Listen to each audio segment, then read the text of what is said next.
Hello everyone, আসসালামু আলাইকুম। সবাই কেমন আছেন? আশা করি অনেক ভালো আছেন। আমি বলছি mobile unlocker master YouTube channel 2.0 থেকে মোহাম্মদ জালাল। তো আজকে নিয়ে আসলাম আপনাদের মাঝে রেডমি 13 নোট 13 4Gর একটা সিপিআইডি রিপেয়ার নিয়ে। এটা বর্তমানে যখন আপডেট করা হয়েছিল সিস্টেম ডিস্ট্রয় হয়ে যায় অথবা এমবিটা করাপ্টেড হয়ে যায়। এটা হচ্ছে কোয়ালকম সিপিইউর একটা মোবাইল।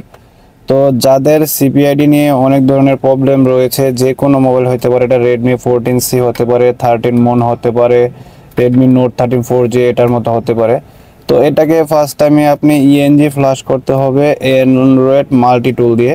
তো অ্যান্ড্রয়েড মাল্টি টুল দিয়ে ইএনজি ফ্লাশ করার পর যদি আপনারা কেউ সিপিআইডিটা রিপেয়ার করতে না পারেন, তো আমার এই ডেসক্রিপশন বক্সে নাম্বারটা দেওয়া থাকবে অথবা স্ক্রিনে দেওয়া নাম্বার থেকে যোগাযোগ করতে পারেন, হোয়াটসঅ্যাপে নক দিবেন। দিনের 3টার পর যে কোনো সময় আমাকে অনলাইনে পাবেন। তো এই কাজগুলো আপনারা কিছু টাকা খরচ করে আমাদের থেকে রিমোটলি করে নিতে পারবেন। তো দেখেন, যখন আমি এটা ফ্লাশ করি, ফ্লাশ করার পর এই যে দেখেন এটা মোবাইল সম্পূর্ণ চালু হয়ে যায় ইএনজি মোডে।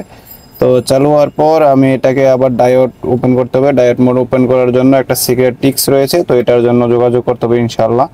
তারপর দেখেন, যখন আমি সিপিআইডি রিপেয়ার করে ফেলি, তারপর আবার এটাকে ডিএফটি দিয়ে ফাস্ট বুট মোডে আবার ফ্লাশ করি। তো এরকম ধরনের যত ধরনের মোবাইলের সিপিআইডি প্রবলেম রয়েছে, তো আমার স্ক্রিনে দেওয়া নাম্বার থেকে যোগাযোগ করবেন। এটা আপনার কোয়েলকাম হতে পারে, রেডমির, আপনার পোকো, এমআই, শাওমি, যে কোনো ধরনের সিপিআইডি যদি আপনি না করতে পারেন, তো আমার এই নাম্বারে যোগাযোগ করবেন। তো আশা করি এগুলা আমার থেকে করে নিতে পারবেন।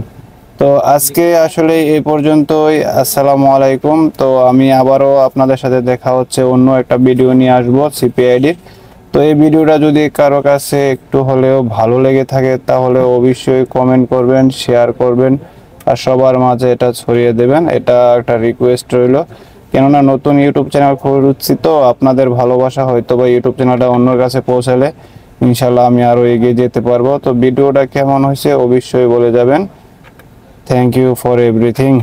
এই যে আমি সেট আপ করে আপনাদেরকে লাস্ট মুহূর্তগুলো দেখিয়ে দিলাম।